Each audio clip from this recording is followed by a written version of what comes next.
Welcome to Behind the Scene channel. Our aim in this channel is to extract truth behind the scene of biblical accounts. This includes also reactions and commentary from other teachings and belief.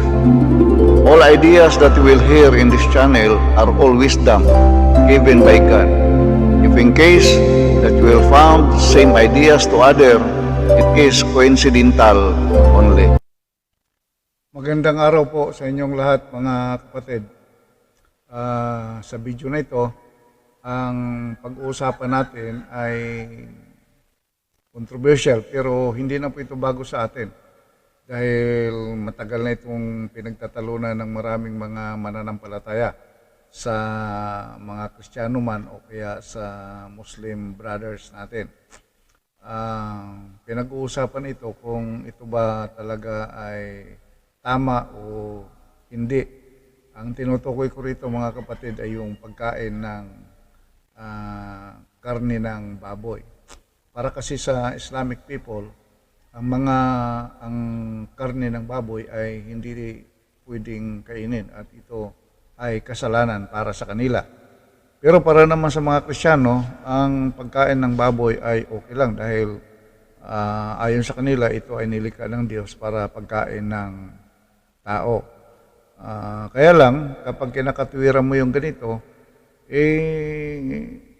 sasabihin naman ng mga Muslim, yung kanilang mga ngaral, particular yung mga ustad, sasabihin nila na kung ang katwiran ay nilikha ng Diyos para kainin, di lahat ang nilikha ng Diyos kakainin, katulad ng ipis, nilikha din niya ng Diyos para kainin. Sa tingin ko ay out of context yun. Kasi meron naman talagang hindi nilikha pero hindi para kainin. Kasi kung lahat ng nilikha ay sasakop na natin dito, di pati tao, kapwa natin tao, pagkain na rin pag gano'n ang ating ikakatwiran.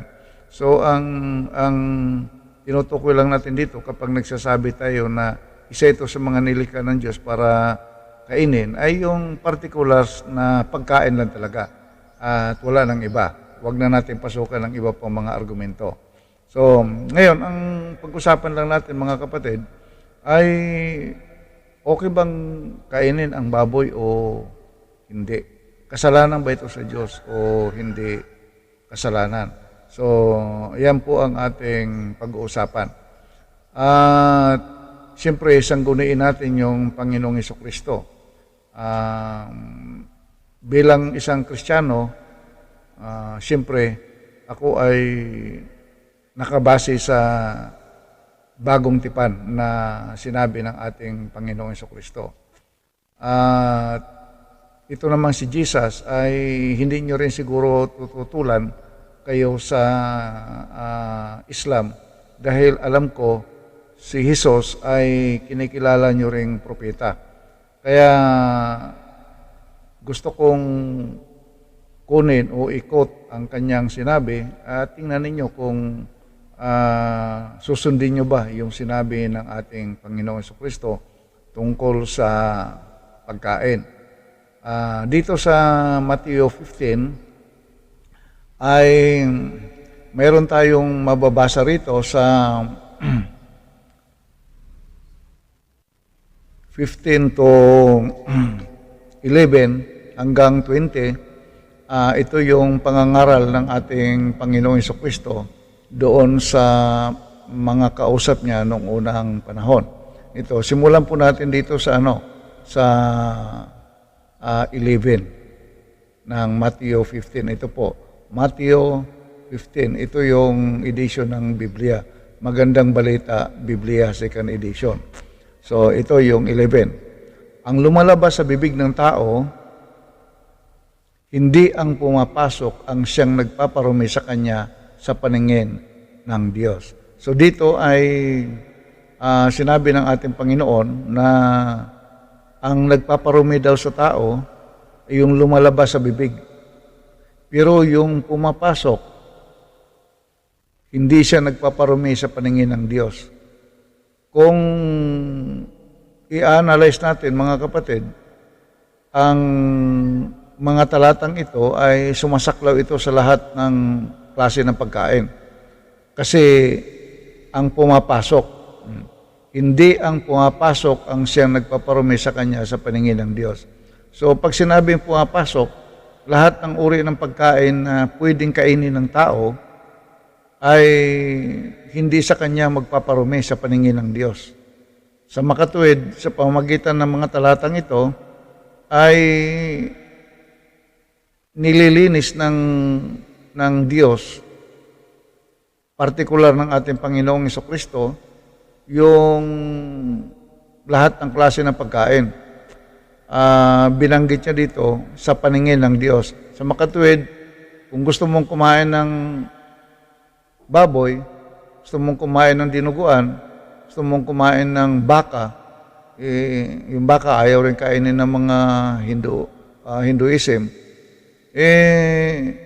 hindi iyon papansinin ng ating Panginoon, ng ating Diyos. Kasi sa kanyang paningin, sa paningin ng Diyos, yung pumapasok ay walang problema yan.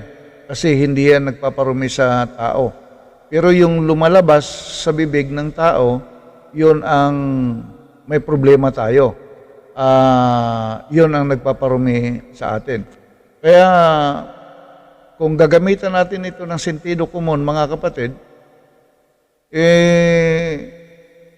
hindi makakabuti o hindi rin makakasama sa atin ang pagkain. Kasi kung hindi ka kumakain, di wala, hindi ka lang kumain. Pero kung kumakain ka, di wala. Dahil hindi naman yan papansinin ng Diyos oh. Hindi ang pumapasok ang siyang nagpaparumi sa kanya sa paningin ng Diyos. Sa makatuwid, hindi pinapansin ng Diyos kung ano ang papasok sa bibig natin. Ang pinapansin niya ay yung lumalabas sa bibig ng tao. Tuloy pa natin yung binabasa natin. Sabi rito,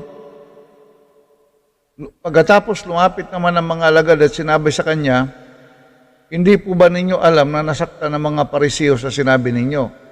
So yung mga Pariseo ay nasaktan kasi ang daming bawal kasi sa mga Hudyo. Ang daming pinagbabawal ng mga pagkain.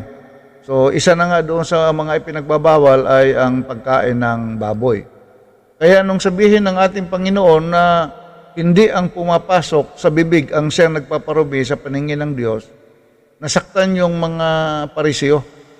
Ito yung mga tagapagturo ng batas ng mga Hudyo na ibinigay ni Moises.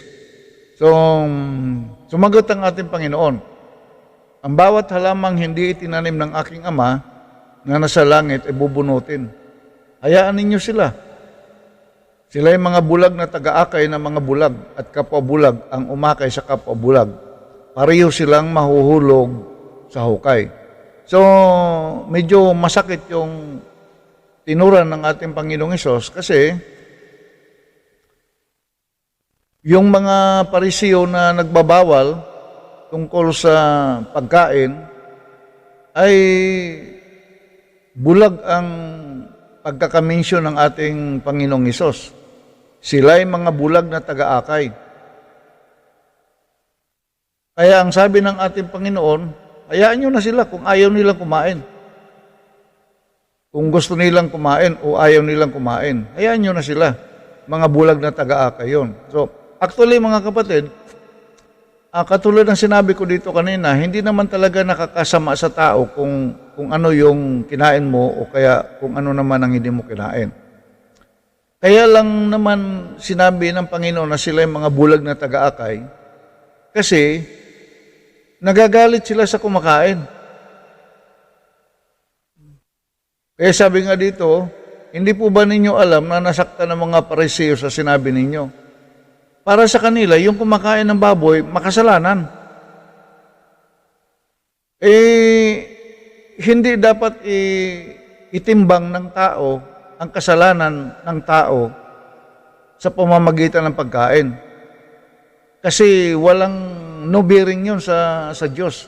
yung pagkain. Kaya hindi dapat hinahatulan ang tao na siya ay makasalanan dahil lang sa pagkain. Pero ito yung ginagawa ng mga Pariseo. At itinuturo nila sa mga tao na huwag kayong kumain dahil magkakasala kayo sa Diyos. Kaya ang tawag tuloy sa kanila ng Panginoong Hesus, sila ay mga bulag na taga-akay ng mga bulag. At kapag bulag ang umakay sa kapwa bulag, pareho silang mahuhulog sa hukay. Mga kapatid, huwag kayong magagalit sa akin, ha? Hindi ako nagsasalita nito, kundi nakita nyo naman, binabasa lang natin. So, ibig sabihin dito, yung mga taong nagtuturo na bawal kumain, mga bulag na taga-akay ang mga taong yan. Bawal kumain ng dinuguan, bawal kumain ng baboy, bawal kumain ng baka, mga bulag na taga-akay yan. Ihuhulog lang kayo sa bangin. Dahil bulag sila, ikaw na bulag din na inaakay, parehas kayong mahuhulog sa bangin. Ibig sabihin nito, yung aral na tungkol sa pagkain ay hindi makakapagmulat sa atin ng katotohanan. Hindi natin makikilala ang Diyos ng matino kung ang ma-absorb natin na aral ay tungkol sa pagkain. Dahil ang pagkain, mga kapatid, ay hindi naman talaga yung makakasama sa atin o hindi rin yan makakabuti sa atin. Isipin nyo na lang, kung kakain ka niyan, ano naman kung kumain ka? Sa tiyan lang yan pupunta. Tingnan ninyo ang susunod na sinasabi rito. Sinabi sa kanya ni Pedro, ipaliwanag nga po ninyo sa amin ang talinghagang ito. So si Peter man, hindi rin naintindihan yung sinabi ng ating Panginoon. Kaya nagtanong siya sa ating Panginoon. Sabi ni Jesus, pati ba kayo wala rin pangunawa? Hindi ba ninyo nalalaman na anumang pumapasok sa bibig ay tumutuloy sa tiyan at pagkatapos ay idinudumi? Ayun, mga kapatid. Totoo nga naman, alam nyo, talagang bilib ako dito sa Panginoong Hesus. Ginagamitan niya ng sentido komon. Yung mga tao, bawal lang bawal, huwag kayong kumain, huwag kayong kumain. Hindi nga kumakain ng baboy, pero grabe yung kasalanan.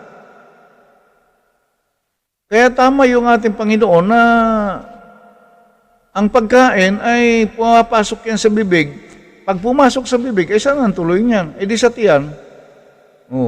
Pagdating sa tiyan, yan ay pinoprocess ng tiyan natin, pinaghihiwalay yung mga sapal, mga waste material, pagkatapos ay inaabsorb ng katawan natin yung mga nutrition. Yun ang naiiwan sa katawan natin, yung mapapakinabangan ng katawan natin. Yung sobra na hindi na mapapakinabangan, idinudumi ito kinabukasan. Kaya kung yun ang process ng pagkain, papasok sa bibig, tutuloy sa tiyan, pagkatapos idudumi, anong problema doon? Paano ka nagkakasala doon? Kung minsan kasi, mga kapatid, huwag tayong tanggap lang ng tanggap ng turo, ng aral. Gamitan natin ang sentido komon. Ito yung binago ng ating Panginoong Jesucristo sa lumang tipan. Yung mga tao kasi doon ay masyado na silang masunurin sa pagkain. Pinaparusahan pa nila yung mga kumakain. Itinatakwil nila sa kanilang sinaguga yung mga kumakain. Pero ang hirap dito, yung mga leaders na ito na humahatol sa kanilang kapwa, mga leaders ng Hudyo na makasalanan din. Hinahatulan nila yung kanilang kapwa dahil kumain, pero sila mas grabe yung kanilang kasalanan. Mapagsamantala. Hindi nila pinapairal ang pag-ibig, hindi nila pinapairal ang katarungan. Pero matinding mag-judge, humatol pagdating sa pagkain. Ito pang sinabi ng ating Panginoon. Ngunit ang lumalabas sa bibig ay nanggagaling sa puso. Iyan ang nagpaparumi sa tao. Ay maliwanag, mga kapatid. Ang lumalabas sa bibig, yan ang nagpaparumi sa tao. Bakit nagpaparumi? Kasi nanggaling yan sa puso. Kung ano ang dikta ng puso, yun ang sinasabi ng ating bibig. Kaya kung marumi ang puso natin, marumi ang lumalabas sa ating bibig. Ano bang ibig sabihin ng marumi ang puso? Ang pusong marumi, mga kapatid, ay mapanlinlang, manluloko. Yung pusong hindi marunong umibig, hindi marunong umunawa sa kanyang kapwa. Pusong nanghahatol. Puso na nanghahamak ng kanyang kapwa. Puso na hindi marunong mahabag, talagang nananakit ng kanyang kapwa. Iyang ganyang maruming puso, lalabas yan sa bibig. Kaya ang tao kapag galit na galit mula sa puso, nagmumura siya. Nakakapagsalita siya ng matalas na mga salita na halos patayin niya na yung tao. Kaya ito yung sinasabi ng ating Panginoon. Ang lumalabas sa bibig na yan ay nanggaling sa puso, iyan ang nagpaparumi sa tao. Totoo ito, mga kapatid. Dahil yung mga tao, pinapansin nila yung pagkain, pero hindi pinapansin yung sinasabi ng bibig. Ayan talaga ang problema. Alam niyo, yung problema na ito, hindi lang ito problema ng isang reliyon. Problema ito ng lahat. Problema ng mga Kristiyano, problema ng mga Muslim, problema ng mga sa Hinduism. Lahat ng reliyon sa buong mundo, problema nila yan. Masyadong nakatingin yung tao doon sa form. Mayroong forma ng reliyon, pero walang espiritu. Nakatingin doon sa mga palisi ng reliyon, bawat titik doon tinitingnan, mga tuldok doon tinitingnan, pero walang espiritu.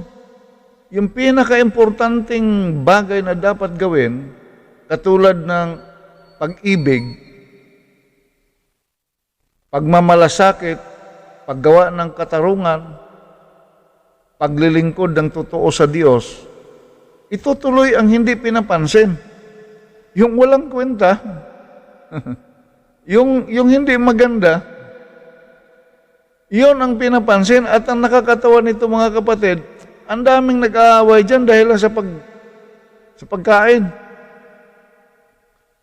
Kala mo naman magiging malapit sila sa Diyos kung kakain sila, o kaya naman hindi sila kakain. Pilit nilang ginagawa ang isang bagay na hindi naman pinapansin ng Diyos.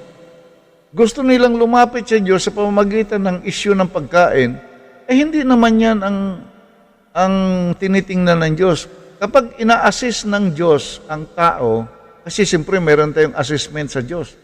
Ina-assist niya yung quality of life natin. Hindi kasama ang pagkain dyan, mga kapatid.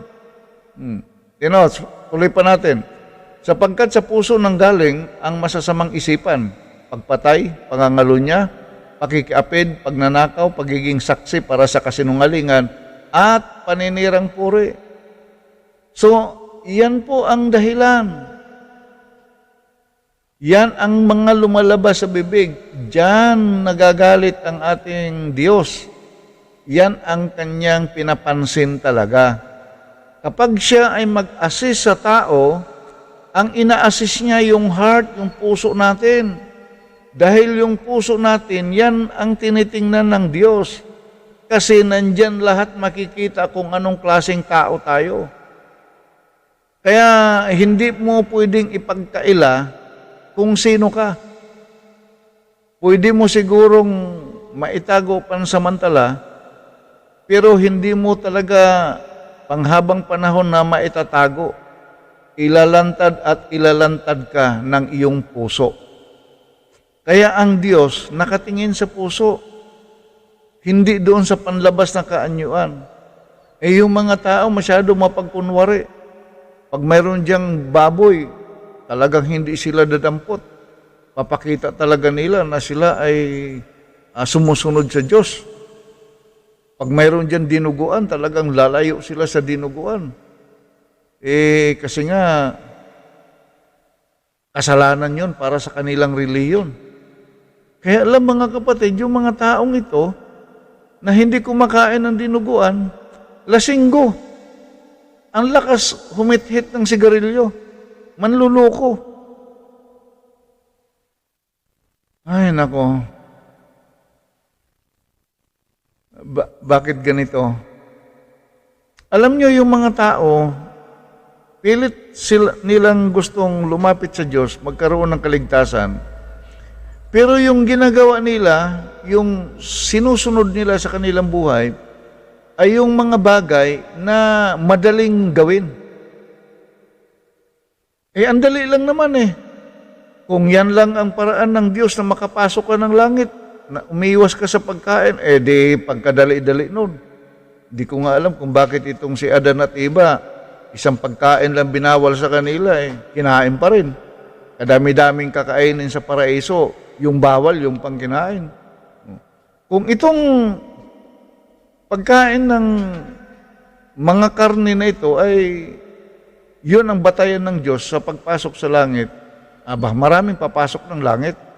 Kasi wala kang gagawin sa iyong buhay na mahihirapan ka. Iwasan mo lang yung baboy. Iwasan mo lang ang dinuguan. Iwasan mo yung baka. Yun lang yun.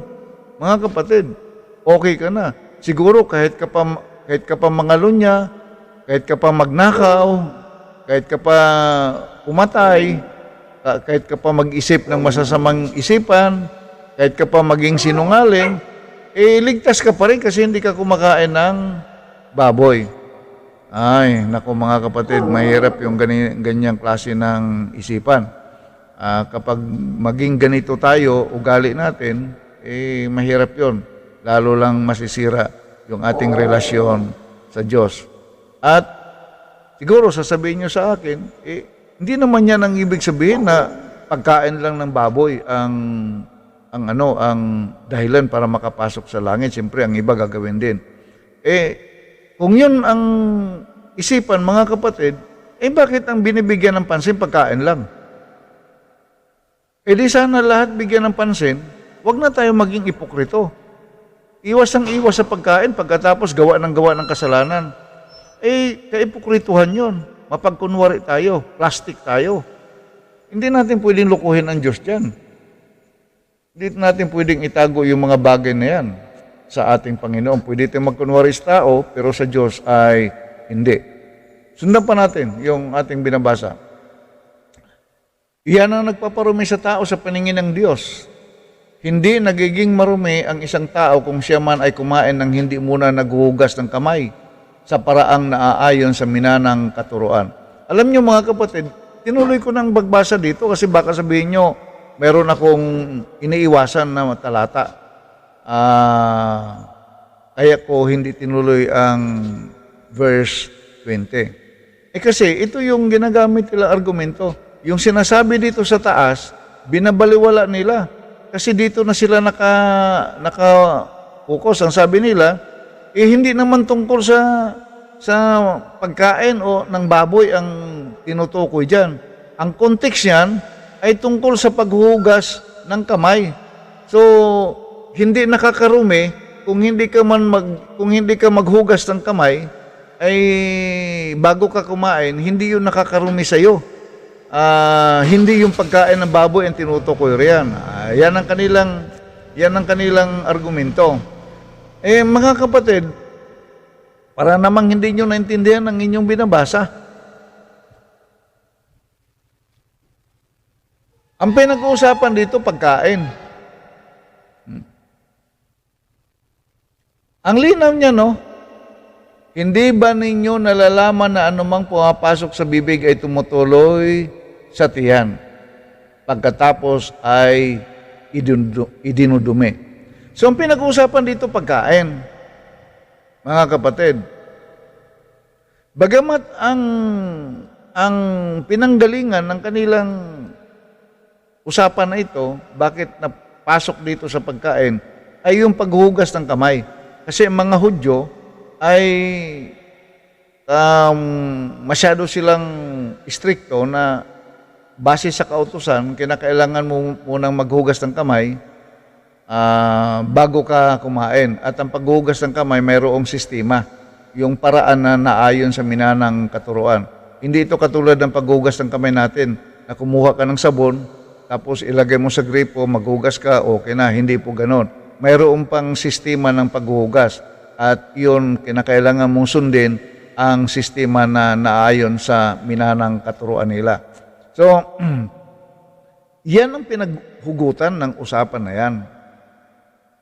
Pero, dito sa statement ng ating Panginoon, lumagpas siya dito. Kasi kung paghugas ng kamay ang talagang focus lang ng kanyang argumento, edi sana sinabi niya, hindi nakakapagparumi sa tao ang kumain ng hindi muna naghugas ng kamay. Dapat tutumbukin niya ito. Yung hindi muna naghugas ng kamay. Pero hindi niya na tinumbok yan. Sa halip ay nagtuloy-tuloy na siya dito sa kanyang statement ito. Hindi ba ninyo nalalaman na anumang pumapasok sa bibig ay tumutuloy sa tiyan at pagkatapos ay idunudumi? So lahat na ito mga kapatid, encompassing ito. Hindi lang yung pagkain mo na hindi ka muna maghugas ng kamay, kundi lahat ng klase ng pagkain na pumapasok sa bibig ay sinasabi niya tumutuloy lang yan sa tiyan at pagkatapos ay idinudumi. So, yung statement na yan ay lahat na yan. Basta pumasok sa bibig. Mag-interpret naman kayo ng maayos. Huwag kayong mag-divert ng usapan. Pagkain ang pinag-uusapan diyan. Ito sa verse 11 lang yung binanggit ko kanina. Yan. Yan. Ang lumalabas sa bibig ng tao, hindi ang pumapasok ang siyang nagpaparumi sa kanya sa paningin ng Diyos. So, dito, ang lahat ng pumapasok, kasi yung salitang pumapasok, yan. Halimbawa, kumain ka ng hindi ka muna naghugas ng kamay mo, pagkain mo, pagsubo mo, pumasok na yon sa bibig mo. Kung kumain ka naman ng baboy, pumasok na yon sa bibig mo. Kumain ka ng dinuguan, pumasok na yon sa bibig mo. Pero ang sinasabi ng Panginoon, hindi ang pumapasok ang nagpaparumi sa Kanya sa paningin ng Diyos, kundi ang lumalabas. Sana naman malinaw na ito mga kapatid. Huwag na po tayong siguro naman hindi na namimiloso po, no? Pero parang namimiloso po tayo sa bagay na yan. Baybayin natin kung ano yung mga talata na sinasabi at dyan na. Huwag natin bigla na lang nating iliko dahil binasa natin ito. Kasama na ang hindi paghuhugas doon sa sinasabi ng Panginoon na pumapasok sa bibig, hindi yan nakapagpaparumi sa ating buhay. So, hindi lang yan mga kapatid. Mayroon pa siyang sinabi rito sa 1 Corinthians 6:13. Tingnan natin 1 Corinthians 6:13.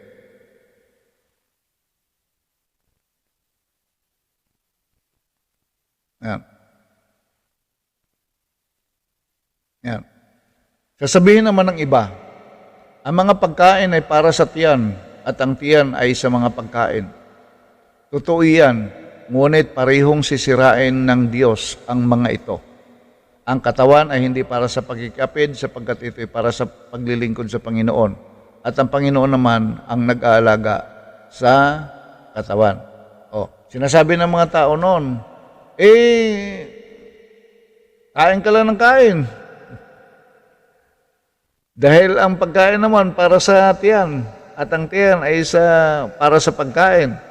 Ito naman ang kinakatwiran ng ibang mga tao. Dahil para lahat ng klase ng pagkain, sige, kain ng kain.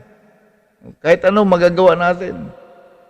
Pero sabi ng ating Panginoon, totoo yan. Yung pagkain para sa tiyan at ang tiyan para sa pagkain. So dito mga kapatid, yan, sabi niya, totoo yan. Kaya yung pagkain, huwag nyo nang sabihin na kasalanan yan kasi para sa tiyan lang yan. Huwag nyo nang sabihin na magagalit ang Diyos dyan. Parang nga sa tiyan lang yan, yung pagkain na yan eh. Ngunit, sabi ng ating Panginoon, parehong sisirain ng Diyos ang mga ito. Yun. Ang pagkain at ang tiyan, parehong sisirain niya ng Diyos. Anong ibig sabihin nun? Walang kabuluhan nga kasi sa Kanya yan. Actually, hindi tayo magiging makasalanan sa Diyos kung kumain tayo o hindi man tayo kumain. Kasi pagdating ng panahon, yung tiyan mo, yung pagkain mo, wawasakin ng Diyos yan. Iiwanan mo rin yan dito sa lupa eh. Yung tiyan mo nga, hindi makakapasok sa langit eh. Yung pagkain mo, hindi rin makakapasok sa langit yan, wawasakin lang yan. Kasama yan na mahahalo sa lupa. Walang kabuluhan sa Diyos yan.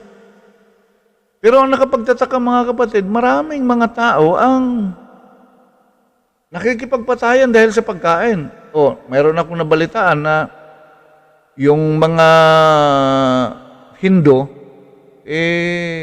mayroon silang pinatay ng mga kumakain ng baka. Biruin mo, kumain ng baka, pinatay. Ay nako. Mas mahalaga pa yung baka kaysa sa buhay ng tao. Ganun na po kababaw ngayon ng mga tao. Mas pinahalagahan yung hindi niya kapwa. Samantalang ang sabi ng ating Diyos, aral na yan sa lumang tipan pa hanggang sa bagong tipan. Ang sabi ng ating Ama, mahalin mo ang iyong kapwa. Maging mahabagin kayo sa iyong kapwa. Pagkatapos, nagagalit, ang dahilan ng galit, hayop. Papatay ka dahil sa hayop na yon. Tapos sasabihin nila, naglilingkod kami sa Diyos, kaya namin ginagawa ang bagay na yan. Mga kapatid, baliktad ng utak ng mga tao ngayon, maniwala kayo. Sila ay humahatol ng walang kabuluhang paghatol. Sila ay sumusunod sa Diyos ng walang kabuluhang pagsunod. Bulag ang mga ito. Kaya tama ang sinabi ng ating Panginoon, bulag na taga-akay. Kawawa yung mga taong ito. Anong sabi sa Roma ni Pablo? Romans 14.